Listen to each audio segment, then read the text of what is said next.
una persona y un animal corriendo sin destino, entre los arbustos por la noche, rumbo a la nada. El instinto de huir era lo único que los impulsaba. «Corre, no te detengas», don Alejandro le gritaba a su perro. Los dos corrían, escapaban. La cara de don Alejandro estaba desencajada. Su perro que lo seguía hacía chillidos en igual de ladrar. Los dos sentían la presencia de algo tan maligno que corrían por sus vidas. Era una persona y un animal corriendo sin destino, entre los arbustos, por la noche, rumbo a la nada. El instinto de huir era lo que los impulsaba. Don Alejandro tomaba grandes bocanadas de aire. Fuerzas ya no tenía, solo la poca adrenalina que le quedaba era la que le daba ese impulso, porque él pensaba que de un momento a otro sentiría aquella cosa que lo tomaría por la espalda y acabaría con su vida. Él llevaba una escopeta, pero ni ésta le daba la seguridad de escapar. Es más, ni intentaba disparar, solo corría. Pero él se tropezó, salió volando, cayendo al suelo con su cara toda arañada por los arbustos. Levantó su cabeza porque el perro estaba ladrando. Don Alejandro pensó lo peor, que aquella bestia los había alcanzado, y con todo el terror en su cuerpo, que temblaba sin parar, volteó para darse cuenta que no había nada. Pero el perro seguía ladrando y don Fernando no sabía por qué. Así que en aquella oscuridad descubrió por qué el perro lo hacía sin parar. Había una cabaña que apenas se veía en aquella oscuridad. Se levantó como pudo y cojeaba de su pie. Corrió y de pronto se escuchó un rugido. Era aquella bestia que los había alcanzado. Don Alejandro se apresuró hacia la cabaña donde el perro ya había llegado.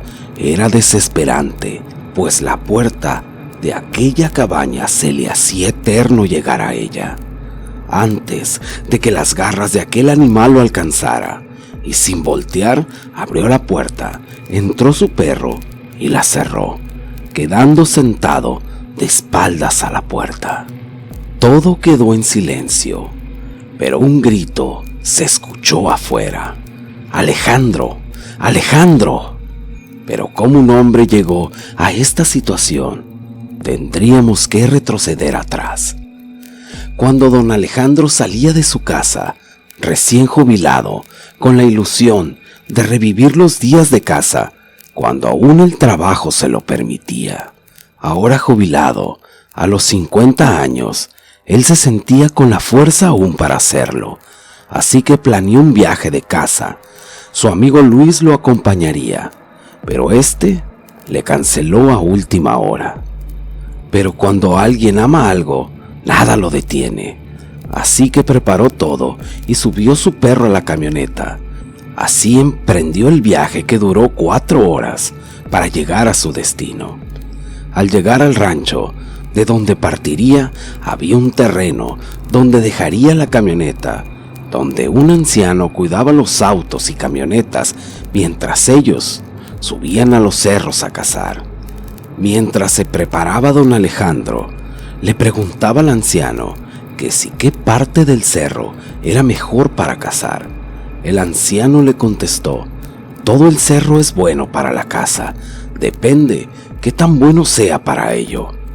Pero hay un lugar especial, y es detrás del cerro, donde casi no da el sol. Ahí abunda la caza, desde conejos, jabalís y hasta venados. Detrás del cerro corre un pequeño arroyo y ahí bajan a beber. Por eso es muy buen lugar. Pero de noche no se lo recomiendo. Ahí se aparecen cosas que uno mejor no quiere saber ni qué son». En eso llegó un joven y escuchó al anciano, y le dijo: «Otra vez, apá, asustando a la gente. De por sí casi nadie viene entre semana a cazar, y usted los espanta». El joven le dijo a Alejandro: «No le haga caso a mi apá, solo son leyendas muy viejas y cuentos. Aquí viene mucha gente a cazar y no se ha sabido de nadie que se pierda o le pase algo. A veces sí, alguna torcedura o golpes, pero esos son riesgos que hay en todos lados. Pero de que se asusten, no pasa eso. El joven le cobró y se marchó. El anciano le dijo: mire señor, hágame caso, mi hijo es muy joven, pero hace mucho alguien vio algo detrás de ese cerro, y esa persona fui yo, y le juro, esa cosa se atravesó entre la mira de mi rifle y mi venado. Vi sus ojos y me paralicé. Cuando quité el ojo de la mira para verlo bien, él ya no estaba ahí. Me alejé lo más rápido que pude y regresé, y le juro que jamás volví a ir ahí de noche. Mire, sé que nadie me cree, pero esto se lo decimos a todos. Si sufren un accidente y si se les hace de noche, prendan un fuego y de aquí se ve claro si es del lado del frente que da al pueblo. Y alguien va a ir a ayudarlos. El pueblo vive de la gente que viene aquí y alguien irá a ayudarlo. Y otra cosa más, por si las dudas, llévese este amuleto. Después de que vi esa cosa, mi comadre me lo hizo. Don Alejandro se rió y le dijo: ¿por qué tanta insistencia en que me cuide? El anciano dijo: es que este hecho que le estoy contando pasó exactamente hace 50 años y es justo hoy. Don Alejandro tomó el amuleto y se lo echó en la bolsa y le dio las gracias. Ya casi para irse, llegó otra camioneta con otra persona que también iba a cazar. El sujeto se le acercó y le preguntó que si también iba a cazar. Don Alejandro le dijo que sí. El señor le dijo: ¿y no le molesta que vaya con usted y su perro? Mi nombre es Félix. Don Alejandro le dijo: claro, que nos serviría para acompañarnos. Y así los dos partieron junto con su perro. En el camino le contó don Fernando que el señor que rentaba el estacionamiento lo quiso asustar. Félix, al oír esto, se rió y le dijo: en los pueblos siempre hay un montón de leyendas. Y cuénteme, don Alejandro, ¿qué es lo que viene a cazar aquí? Hay buenas presas, desde jabalís hasta venados. Él le dijo: pues vengo a cazar lo que se me atraviese. Tengo muchos años que no lo hago. Mi acompañante se me rajó y yo tenía muchas ganas de estar aquí en el monte, distraerme y disfrutar mi jubilación. ¿Y tú, Félix, qué buscas cazar? Yo, don Alejandro, vengo por una presa grande para adornar mi estudio en mi casa, pues el anciano me dijo que detrás del cerro abundan. ¿Qué te parece, Félix, si vamos, solo que está más lejos? Hay que rodear el cerro. Yo traigo mi bolsa de dormir y usted veo que también. Yo la traigo por emergencia. No me importaría dormir en el monte. Así que dijeron: no se diga más. Vamos hacia allá. Camino hacia ese lugar de caza, a don Fernando se le hizo muy extraño que no hubiera visto tan solo un animal. Solo se escuchaba el viento, sus pisadas, sus voces y las ramas rozándoles a ellos. Aparte que su perro se comportaba muy extraño, como si estuviera asustado. Don Alejandro le dice a don Félix: ¿no crees que es extraño que no nos topemos con nada de vida aquí? Félix contestó: no, es normal. Ahorita que pasemos por el arroyo, vamos a ver cómo los animales bajan a tomar agua. Vamos a llegar como a mediodía, pero antes nos detendremos a comer algo. Así lo hicieron. Se pararon antes de llegar al arroyo y se sentaron en unos troncos. Empezaron a comer. Fue mucho el tiempo que se detuvieron ahí. Félix le dijo a don Alejandro: hoy presiento que va a ser un gran día. Sé que será mi día de suerte. Félix dijo: es buena hora, don Alejandro. Vamos para el arroyo a escondernos, para esperar a ver qué baja a tomar agua. Los dos se escondieron detrás de unos arbustos. viendo hacia un claro donde estaba el arroyo. Félix le dijo: vamos a echar un volado, a ver quién le dispara a lo primero que se aparezca. Don Alejandro ganó, así que esperaron, pero no esperaron por mucho, porque a los minutos apareció un venado. Félix le hizo la seña que apuntara a don Alejandro.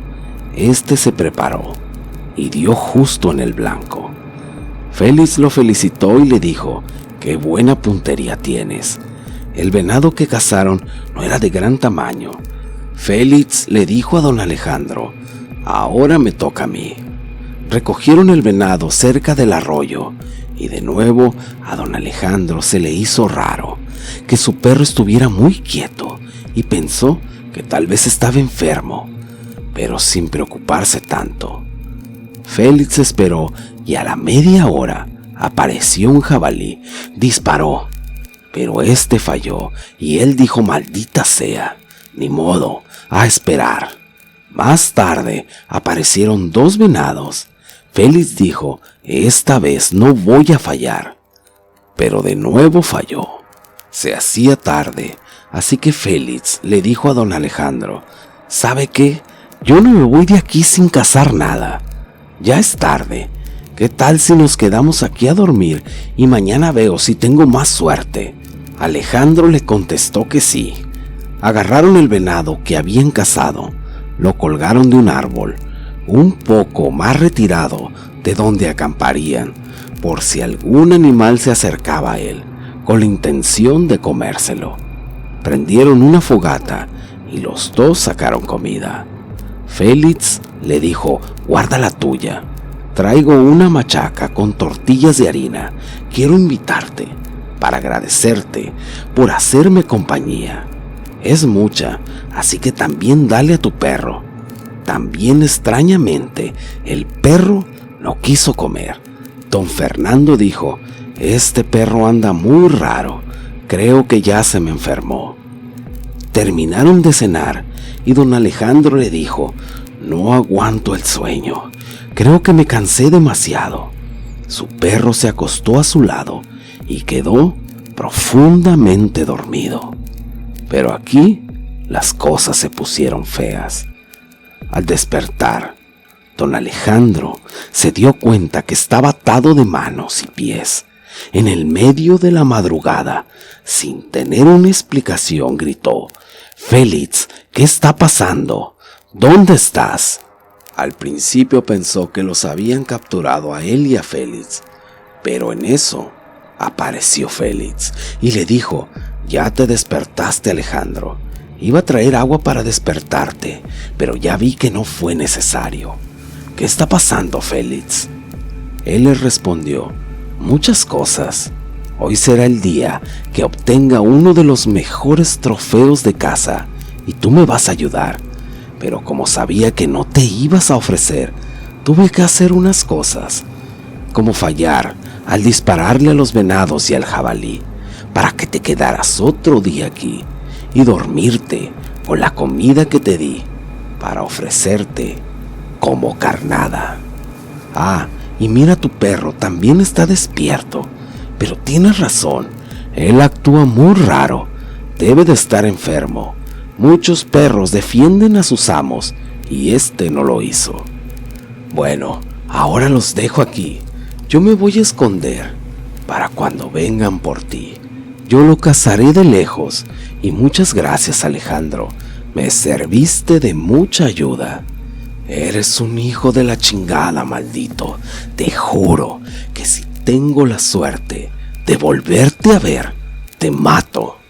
No lo creo, dijo don Félix, riéndose.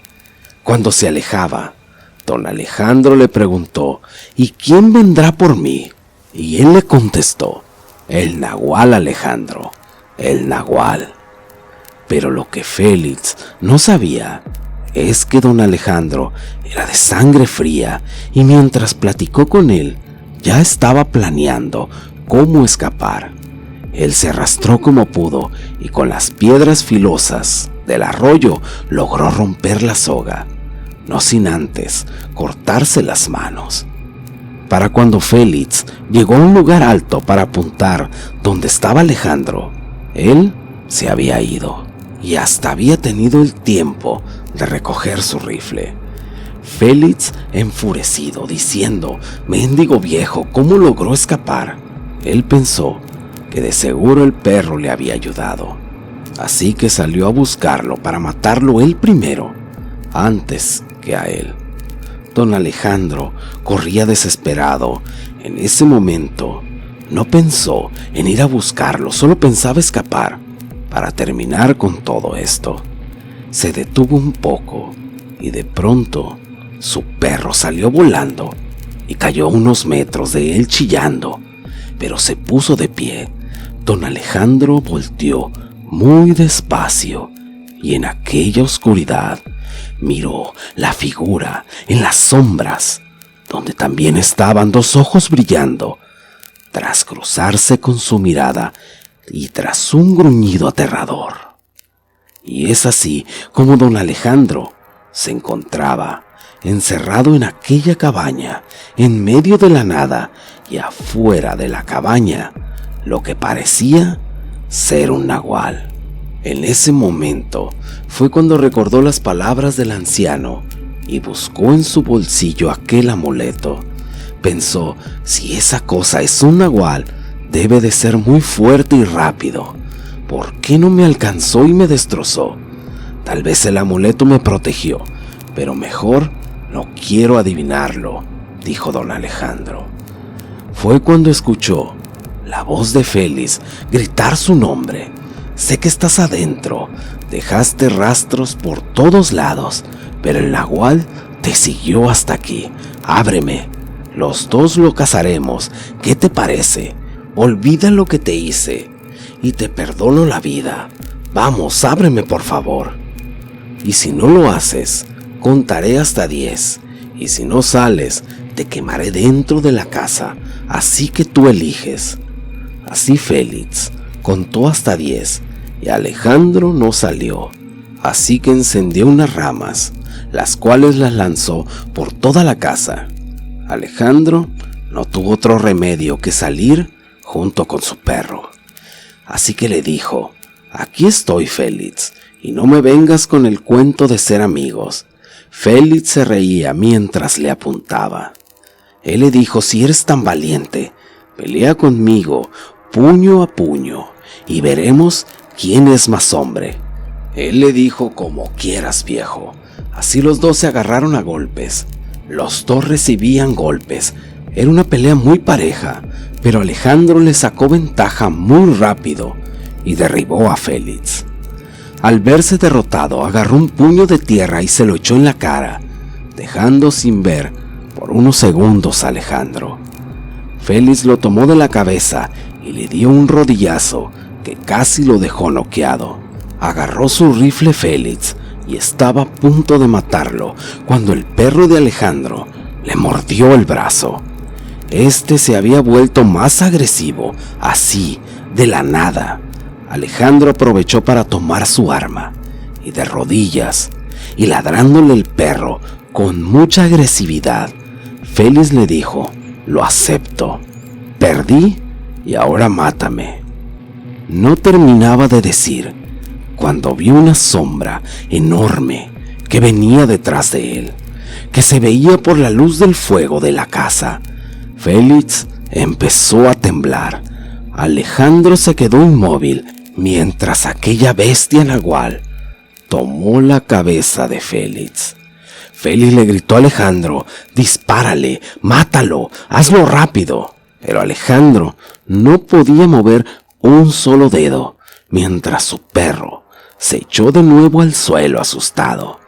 El nahual volteó la cara de Félix hacia él, quedando los dos mirándose el uno al otro. Alejandro miró cómo Félix se estaba orinando del susto, y de pronto una de las garras del nahual atravesó el pecho de Félix. Alejandro solo vio cómo lo destrozó. Cuando terminó, se acercó a Alejandro muy despacio, en 4 patas, y su nariz olfateó la bolsa de su pantalón. retrocedió un poco y se marchó. Don Alejandro en ese momento cayó desmayado. Gracias al fuego, la gente del pueblo pudo ir en su ayuda. A la mañana siguiente encontraron en un claro del monte a don Alejandro, así que se lo llevaron al pueblo. Tardó 2 días en recuperarse. Antes de esto sus hijos ya habían llegado porque les avisaron. Al ir por la camioneta donde la habían dejado, sus hijos le gritaban: «¡Apúrate, papá!». En eso, vio venir al anciano que le había dado el amuleto. Se bajó de la camioneta y le dijo: «Muchas gracias, oiga. Usted me salvó la vida». El anciano le dijo: «Lo viste, ¿verdad? Sabía que no estaba loco. Y tu compañero no lo encuentran. ¿Verdad que se lo llevó el nagual?». Don Alejandro le contestó: «Tal vez».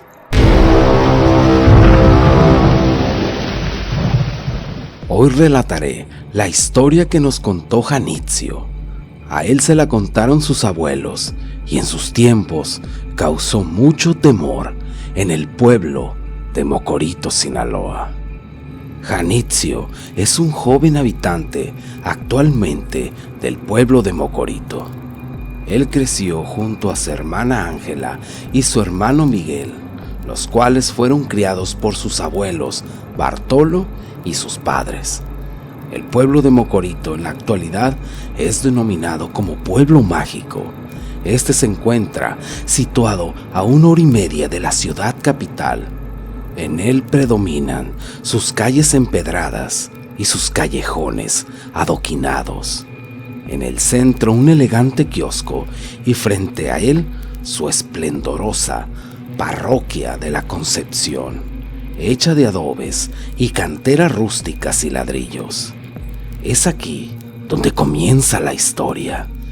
Janitzio nos cuenta cómo de pequeño su abuelo y sus padres los asustaban con la leyenda de un hombre que se convertía en animal, pues este personaje infligía miedo a grandes y a chicos. Algunos cuentan que era una bestia, fusión de un hombre, de la cintura para arriba, y cuerpo de caballo, de la cintura para abajo. Otros decían que el nagual podía tomar forma de aterradoras bestias o de cualquier animal. Janitzio menciona que muchos de los pobladores contaban esta historia para espantar a los niños, pues les decían: «Pórtate bien o te va a llevar el nagual». Pero Janitzio asegura que el nagual no es una leyenda, pues él personalmente, junto con otros jóvenes muchachos, han presenciado personalmente hechos que se podrían describir como paranormales o brujería. Y él mismo relata esta historia. Casi todos los días por la noche nos reuníamos, mis amigos y yo, para jugar en la plazuela junto al kiosco. La mayoría de las ocasiones jugábamos a las escondidas, pues la oscuridad del pueblo se prestaba. Entre los jóvenes que siempre me acompañaban se encontraba Jorge, un muchacho un poco mayor que nosotros, el que era un poco rebelde y travieso, el que siempre se mete en problemas. Una de esas noches, donde todos nos encontrábamos reunidos como de costumbre, en el centro de la plazuela, dicen que los gritos que hacíamos y el jugueteo se escuchaban por todo el pueblo. Eso molestaba a algunos vecinos, incluyendo al cura, el cual salía de la iglesia para pedirnos que nos fuéramos a nuestras casas. Hasta que una noche, frente a nosotros, apareció un burro, el cual empezó a rebuznar, lo cual nos llamó mucho la atención porque parecía que el mismo burro nos estuviera llamando la atención o regañando. A algunos de mis amigos les causó risa y a algunos otros les causó mucho asombro, pues nadie nunca había visto ese animal por ahí. Esa noche, por iniciativa de Jorge, empezamos a apedrear aquel animal, pues para nosotros eso era muy divertido. Pero el burro, cada vez que lo apedreábamos, se soltaba rebuznando, como si nos estuviera retando. Esa noche regresé a casa aún efusivo y un poco sudado por la corretiza a aquel animal. Le platiqué a mi abuela Bartola lo que había hecho y todo lo que había pasado esa vez. Mi abuela, un poco asombrada por lo que estaba contando, me dijo que tuviera cuidado, que ya no me acercara a aquel lugar, pues había escuchado que noches anteriores habían visto un nahual por las orillas del pueblo. Con una risa burlesca, solo dije, «Ay, abuela», y me di la vuelta, ignorando aquello que mi abuela me había dicho, pues pensé que sería uno más de los engaños o bromas que mi abuela decía para que yo hiciera caso y la obedeciera en todo. A la mañana siguiente, cuando desayunaba junto con mis hermanos, les platiqué en forma burlesca lo que había hecho la noche anterior. Pero en ese momento fue interrumpido por mi madre, la cual nos dijo que había escuchado la plática mientras ella cocinaba. Nos dijo que un poco antes de que nosotros nos levantáramos, ella había asistido a la iglesia, a misa, y que ahí escuchó algo sobre un nahual, el cual había adoptado la forma de un burro y que la noche anterior se había llevado a un hombre saliendo de la cantina y que hasta el momento no se sabía nada de él, ni de su paradero. Aún con lo que mi mamá me había dicho, salí de la casa y junto con mi hermano Miguel fuimos a buscar a Jorge, pues teníamos que contarle lo que mi mamá y mi abuela nos habían dicho. Como era de esperarse, al escuchar aquella versión, Jorge soltó una carcajada, pues le dijo que su mamá claramente se estaba burlando de ellos. A partir de esa noche, empezaron a suceder cosas muy extrañas, pues en el pueblo se empezaron a escuchar rumores sobre una bestia que se metía a los patios y corrales y se comía los animales de esas viviendas, como conejos, gallos y algunas veces hasta ganado. Incluso algunos aseguraban haberlo visto una noche por los callejones. Pero eso no nos iba a detener a mis amigos y a mí, para que no saliéramos a divertirnos por las noches, como siempre acostumbrábamos. Así que pasaron varios días hasta que una de esas noches, recuerdo, comenta Janitzio, haciendo una pausa, entraba el mes de agosto y de la nada volvió a aparecer aquella bestia, aquel burro, pero esta vez se miraba más grande, más imponente. Sus orejas eran más largas de lo normal y sus ojos brillaban como fuego en la oscuridad. En ese momento, Jorge volteó gritando fuertemente hacia donde estaban mis hermanos y yo. «Agárrenlo, agárrenlo, esta vez vamos a montarlo». Así todos empezamos a agarrar palos y piedras y empezamos a corretear aquel burro. Pero extrañamente, al entrar a uno de los callejones, aquel burro desapareció en la oscuridad. Esa noche, todos quedamos asombrados ante lo que había sucedido. Algunos no podían creer, otros más dudaban lo que habían visto, y otros, como Jorge, solo se reía de las maldades que estaba haciendo. Así transcurrieron algunas horas. Miguel y yo decidimos regresar a nuestra casa. Ya era muy tarde y era casi la medianoche.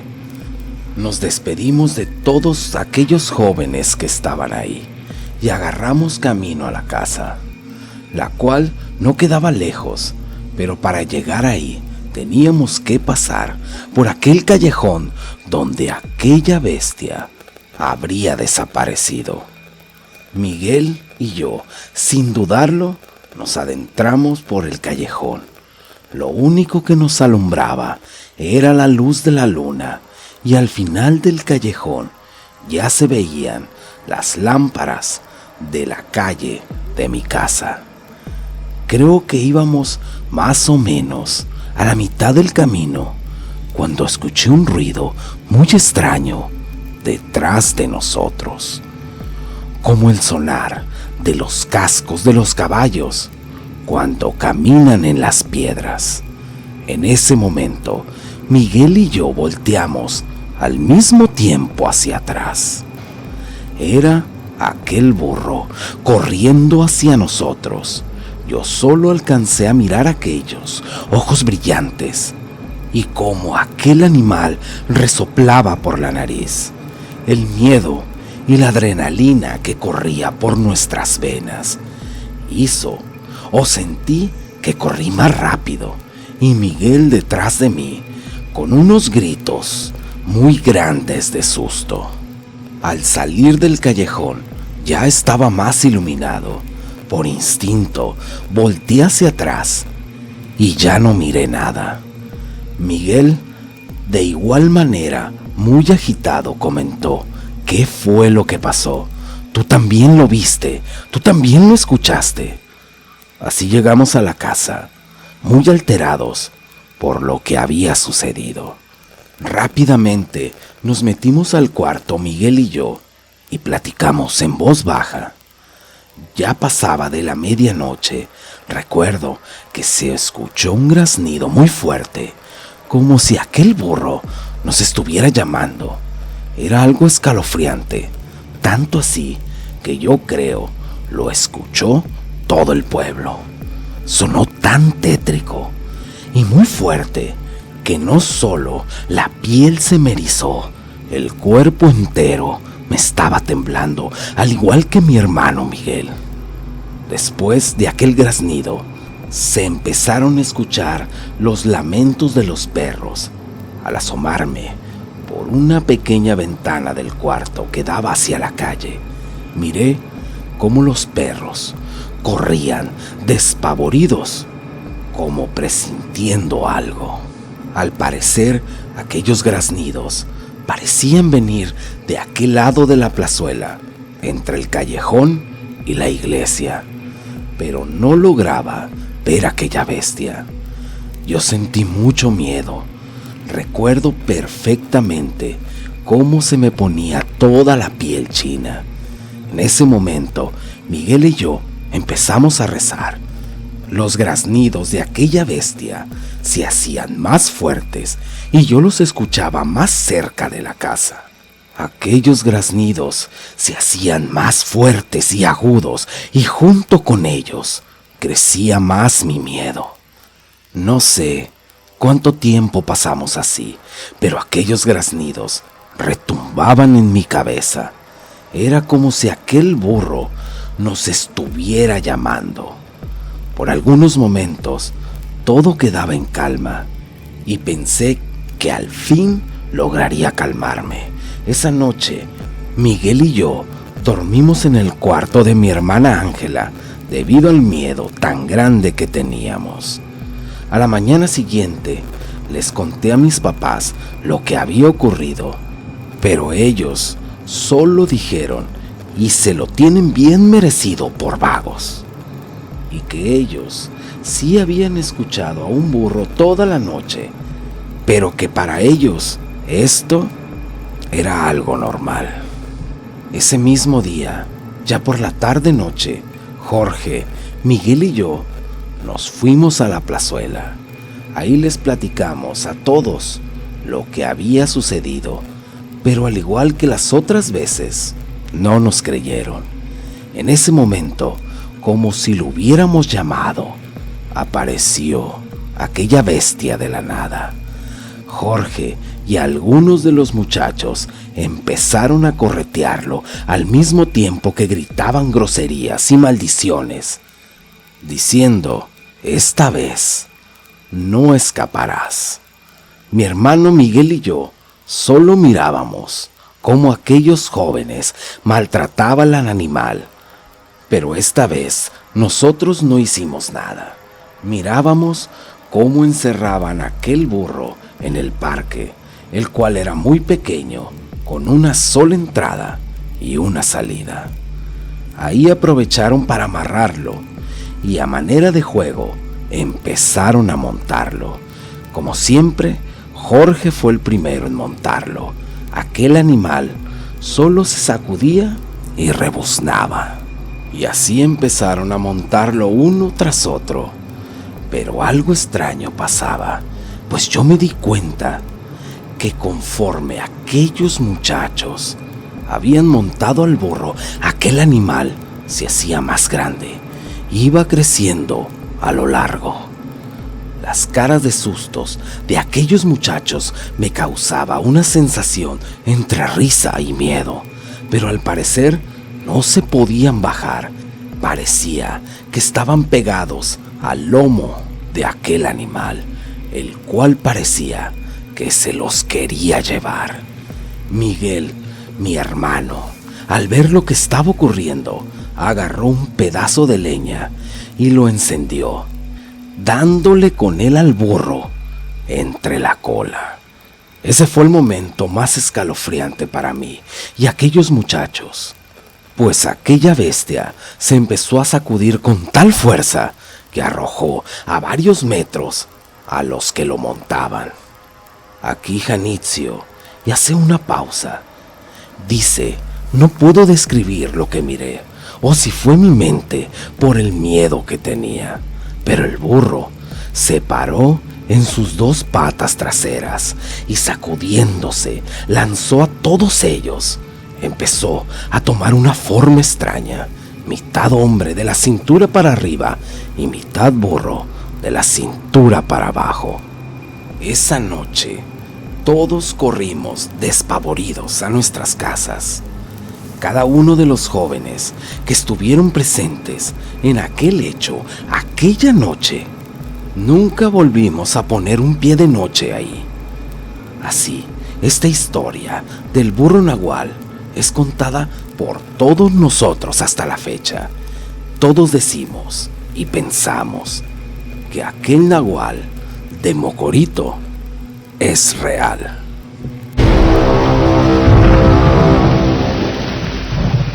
Este relato nos retrocede hasta los años de 1900. En aquellos años ya se hablaba de nahuales desde el norte de Estados Unidos y el noroeste de México.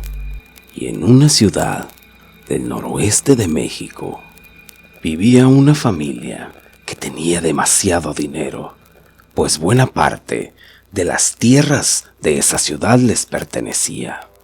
Algunas de esas personas decían que esa familia aparentemente había vendido su alma al diablo, pues don José había llegado al pueblo como comerciante, pero al poco tiempo se convirtió en un hombre muy rico y demasiado poderoso. Ahí conoció a la señora Remedios, que en sus tiempos dicen era una persona muy joven y hermosa. En este relato se dice que don José era un fiel admirador del diablo. Decían que cuando llegó al pueblo ya era un brujo chamán, así lo llamaban, pues era una persona muy sabia y con dones de curandero. La familia estaba conformada por los papás don José, su hijo Andrés, su esposa la señora Remedios y sus primos Juan y Jorge. Los tiempos para aquella familia eran muy buenos, hasta que un día don José amaneció colgado de un árbol. Andrés, su hijo, es el que lo había encontrado. Cuentan que al bajarlo de aquel árbol tenía unas pequeñas marcas en el cuello y su cuerpo sin una gota de sangre. Pero extrañamente, nadie reclamó aquel suceso. No investigaron. Nadie hizo nada. Andrés, su hijo, estaba inconsolable, pues su padre era un poco extraño, pero para él era su ejemplo, pues él le había enseñado todo lo que don José sabía. En el pueblo se corría la voz y se escuchaban rumores sobre una bestia atacando al ganado, pues casi a diario amanecían cabezas de ganado por todos lados y sin ninguna gota de sangre. La madre de Andrés estaba muy preocupada por lo que estaba sucediendo. Habló con Jorge y Juan, los primos del difunto don José. Acordaron que la señora Remedios les daría parte de sus ganancias a cambio de su trabajo con las tierras, el ganado y la protección de ellos. El dinero caía a cántaros, decían, pero Jorge, el primo más joven de don José, era algo extraño. Era un poco retraído para algunas cosas, pero muy listo y ambicioso para otras. Pues él, como su primo don José, también tenía conocimientos sobre cultos y dones de hechicería. Sabían muy bien cómo trabajar el ganado, pero su ambición era mucho, pero mucho más grande. Así que junto con su hermano Jorge, hurgaron un plan para apoderarse de todo lo que don José había dejado a su esposa y a su hijo Andrés. Poco a poco se fueron adueñando de las tierras, el dinero y casi todo el ganado. Así, a raíz de la muerte de don José, llegaron los abusos de aquellos dos hombres. Doña Remedios tuvo que acondicionar parte de la finca como posada y restaurante para poder sobrevivir, pues aquella finca era muy hermosa, eran muchas las habitaciones y en el centro un gran jardín. Aquel pueblo era visitado por muchas personas, como ganaderos, mineros y también comerciantes. Incluso había veces que la señora Remedios le pedía a Andrés que durmiera en el granero de al lado para poder rentar su cuarto. En ocasiones, la madre de Andrés miraba con atención las cosas que el joven hacía, pues al parecer seguiría los mismos pasos que su padre, pues decían que en una ocasión leía y dibujaba mucho, incluso hacía experimentos con animales y le gustaba la hechicería. Pero Andrés se daba cuenta de todo, cómo aquellos hombres se habían quedado con todo y abusaban de él y de su madre también, incluso psicológicamente, pues ya ni siquiera podían caminar por la finca, ya que todo lo que hacían le molestaba a Jorge, el primo menor de don José. Pero de la nada, entre aquellos dos hombres, había algo diferente, pues Juan, el mayor de los primos, empezó a comportarse muy diferente, muy amable y también servicial, totalmente lo contrario a Jorge. Al parecer, estaba enamorado de la señora Remedios. Y es que, aunque ya no era una joven, aquella mujer tenía todo en su lugar. Es más, los años le dieron en su rostro una belleza que no pasaba desapercibida. Muchos la cortejaban, pero nunca se volvió a casar, ya que solo la querían para satisfacer sus deseos más oscuros.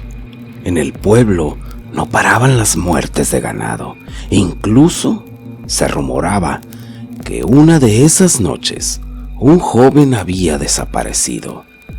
Entre los del pueblo se escuchaban rumores, sobre un nahual, una bestia maligna. Decían que todo había sucedido a partir de la llegada de don José y su familia, y que aquella era como una maldición para el pueblo.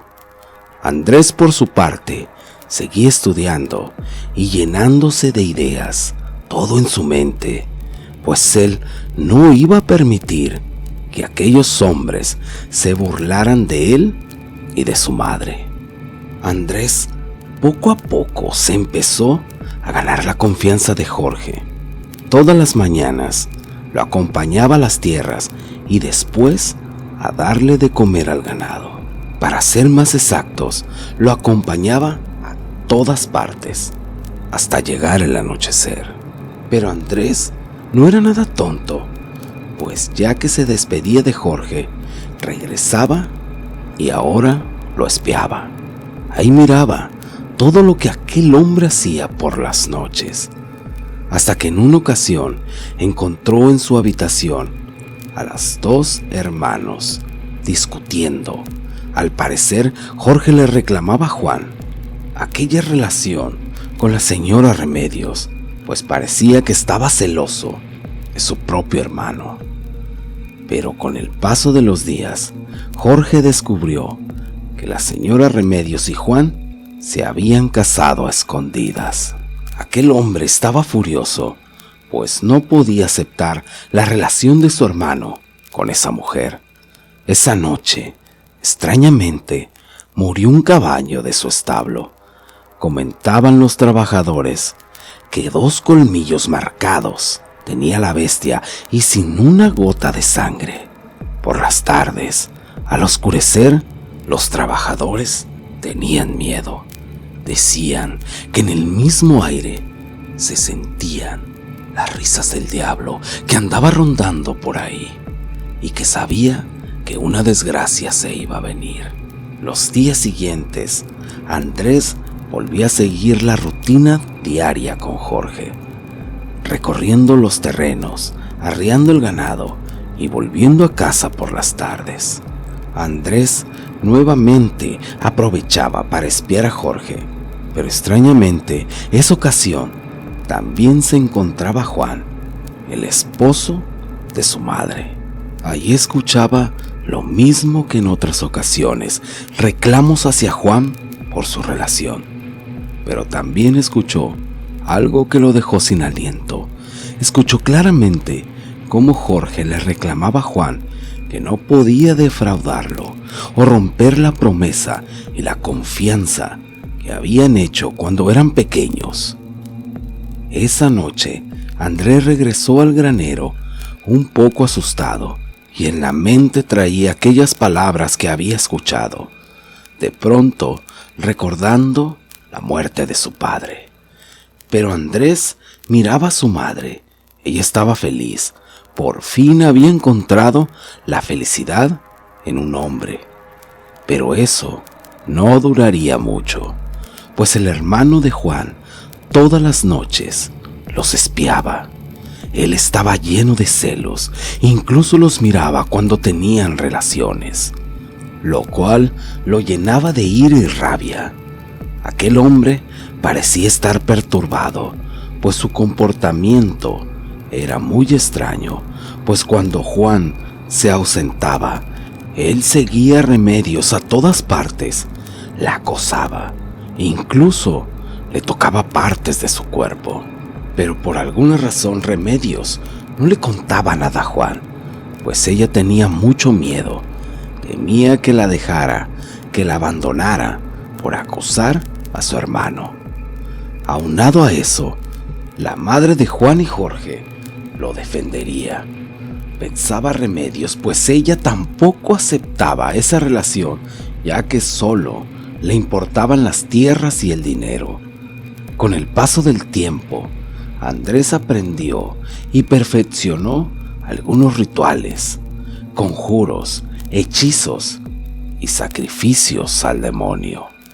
Mientras en el pueblo la gente se aterrorizaba, pues las desapariciones de ganado, jóvenes y niños, se hacían más frecuentes, pero no podían acusar a alguien sin estar seguros. Algunos de los del pueblo decían haber visto una de esas noches a una enorme bestia escarbando tumbas en el cementerio, ya que había descubierto el cuerpo de una mujer que al parecer habían enterrado viva, pues aún después de enterrada la habían crecido el pelo y las uñas. Otras personas decían que aquella mujer era la madre de aquella bestia y que juntos salían del cementerio a comerse el ganado y lo que se encontraran a su paso, incluyendo hombres y mujeres. Pero Andrés casi estaba seguro que aquella bestia, aquel animal enorme que aterrorizaba al pueblo, era su tío Jorge, pues en varias ocasiones él mismo lo había encontrado haciendo ofrendas y sacrificios y saliendo a la mitad de la noche de su casa. Por otra parte, Remedios empezó a enfermarse. Todo pasó muy rápido y cada vez se le veía más débil y empezaba a perder la vista. Así que Andrés, muy preocupado por la condición de su madre, tuvo que ir por un médico, el cual llevó hasta donde estaba ella para que le atendiera, al mismo tiempo que Juan acababa de llegar de su largo viaje de la ciudad, él sin saber aún lo que estaba pasando. Juan platicó con el doctor junto con Andrés, pero lo que el doctor les dijo no les agradó mucho, pues la señora Remedios había sido envenenada. Decían que aquel hombre de mente retorcida había estado poniendo hierbas en los alimentos de la señora Remedios para que así ella se enamorara de él y así quedarse con ella. Ese día, Jorge y Juan se enfrentaron. Juan ya era esposo de Remedios y no iba a permitir un abuso más, pues se había enterado de todo lo que su hermano le había hecho en su ausencia. Esa tarde, Juan, lleno de coraje, corrió de aquella finca y del pueblo a Jorge. Solo le dio un caballo y unas monedas para que se marchara. Andrés, un poco preocupado por la situación, esa noche durmió con su madre, aprovechando el momento para atenderla. Pero cuentan que esa misma noche el ganado de la finca estaba muy inquieto. Se escuchaban los ladridos de los perros, como si estuvieran atacando algo. Juan, al escuchar aquellos ruidos, agarró su rifle y salió de los cuartos rumbo a los corrales y el granero. Para cuando llegó ahí, extrañamente, los perros y el ganado ya estaban tranquilos. Eso hizo que Juan regresara de nuevo a la habitación a dormir. A la mañana siguiente, uno de los trabajadores encontró una vaca muerta, por lo que rápidamente corrió a contarle a Jorge. Pero Jorge no respondía a su llamado, lo cual parecía muy extraño, pues Jorge siempre madrugaba para irse a sus tierras y a trabajar. Así le contó a Andrés lo sucedido. Andrés, preocupado por lo que aquel hombre le había dicho, entró a la habitación de Juan, pues ya era un poco tarde para que no se levantara. Allí encontraron a Juan. Al parecer se había quedado dormido, pero en su cuello había 2 marcas y su cuerpo no tenía una sola gota de sangre. Extrañamente, Juan había muerto. Andrés y Remedio otra vez se quedaban solos y desprotegidos. Como era de esperarse, Jorge regresó al pueblo, pues a falta de su hermano, él sería el amo y señor de todo. En el pueblo cada vez se hacían más frecuentes los rumores, pues la muerte de Juan, decían, no era una coincidencia. Por su parte, Andrés, ahora sí ya estaba seguro que su tío era un nahual. al igual que su padre, don José. Pero eso no se quedaría así. Cuentan que Andrés se fue al granero. Jorge se había marchado y su madre Remedios se había curado. Los trabajadores dicen que duró 3 días encerrado y cada día dicen que la tierra temblaba. Dicen que era el mismo diablo que quería salir del mismo infierno, pero algunos aseguran que Andrés lo estaba llamando y que al 3er día lo visitó y hizo un pacto con él. Al salir, Andrés se veía de lejos que ya no era el mismo y esperó con ansias la llegada de Jorge. Sentado en la entrada, Andrés esperó todo un día sin moverse y al fin Jorge llegó. Andrés se levantó y le dijo a todos los trabajadores que se fueran. Y con Jorge enfrente le dijo: hasta aquí se terminan tus pendejadas. Vas a pagar por todo lo que has hecho. Mira, Andrés, esos días se acabaron. Yo te veré como un hijo y a tu madre la quiero a mi lado y que me dé sus buenos años que le quedan. Todos seremos como una familia. Yo estoy dispuesto a olvidar todo y vivir en paz. Pero Andrés le contestó: pero qué pendejo estás. ¿Tú crees que yo voy a olvidar? ¿Tú crees que no sé lo que le hiciste a mi padre? ¿Tú piensas que yo voy a dejar que toques a mi madre? Todo esto mientras que Andrés crecía de tamaño y de sus manos unas garras enormes salían. Jorge no pudo hacer nada. De lejos un trabajador vio cómo él temblaba de miedo. Dicen que ese día el diablo visitó aquel pueblo y le dio el poder a Andrés de tomarlo por el cuello, golpearlo contra el suelo una y otra vez. Tirado en el piso, a Jorge le salían borbotones de sangre por la boca. Andrés sin piedad le reventó la cabeza de un pisotón. Ahora sí, ahí había terminado todo. Desgraciadamente, dicen que Andrés ya no fue el mismo, pues Andrés le dio el alma al diablo. Dicen que al completar su venganza los días desapareció y doña Remedios volvió a tener el control de toda su riqueza que le dejó su esposo. Pero desgraciadamente, para obtenerlo, perdió un hijo.